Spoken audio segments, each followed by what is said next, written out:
What's up, people, and welcome back to another episode of Ghetto Gospel. So where we left off at. Last week, we started talking about Jacob's son Judah starting his own family, having 3 sons, and the oldest one dying and leaving a widow behind named Tamar. That sent us down a whole path talking about how women's rights was different back then, and how society was set up to take care of them. And we talked about how the second son ain't handle his business, and so God took him out for it. And now we caught up.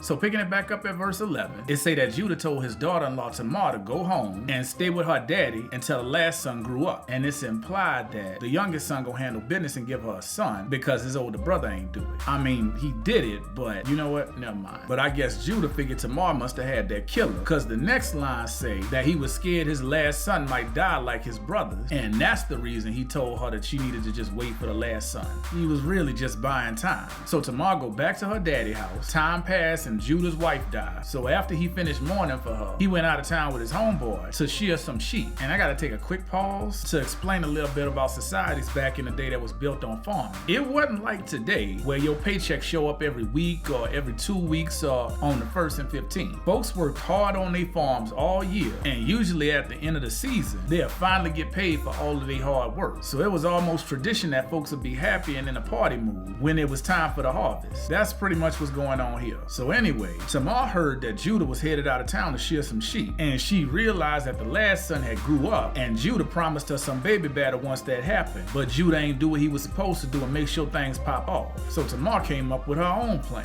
She took off her widow's clothes and put a veil on her face. Remember we talked about veils a while back. And stood at the entrance to a city along the way to where Judah was headed. Sure enough, Judah thought she was out there selling it because she had her face covered up. I guess back then women who did that job ain't really want nobody to know who they was once the transact was over. So Judah rolled up on her asking her to let him get that. And she asked him what his pockets was like and what he had for her. He told her he'd send her a goat from his flock, but she told that man she needed some collateral before she'd give up the goodies. Not my goodies.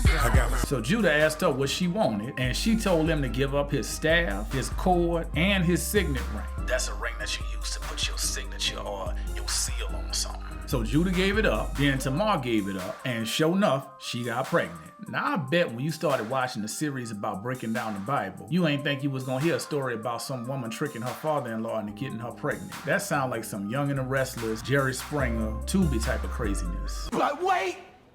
There's more! So Tamar got up, took the veil off, put her widow's clothes back on, and went on about her business. Meanwhile, Judah sent his homeboy with that goat that he promised to give the prostitute, but not only could he not find her, all the men who lived around there told him that it wasn't no prostitute. So Judah's homeboy came back, told him what happened, and Judah said to just let her keep that stuff that he gave her, or else somebody might find out and clown him. So 3 months later, somebody ran up on Judah and told him that Tamar had been out there hoeing and was pregnant. And Judah got all hot, talking about bring her out here and burn her to death. Hold up, just 3 months ago, wasn't you?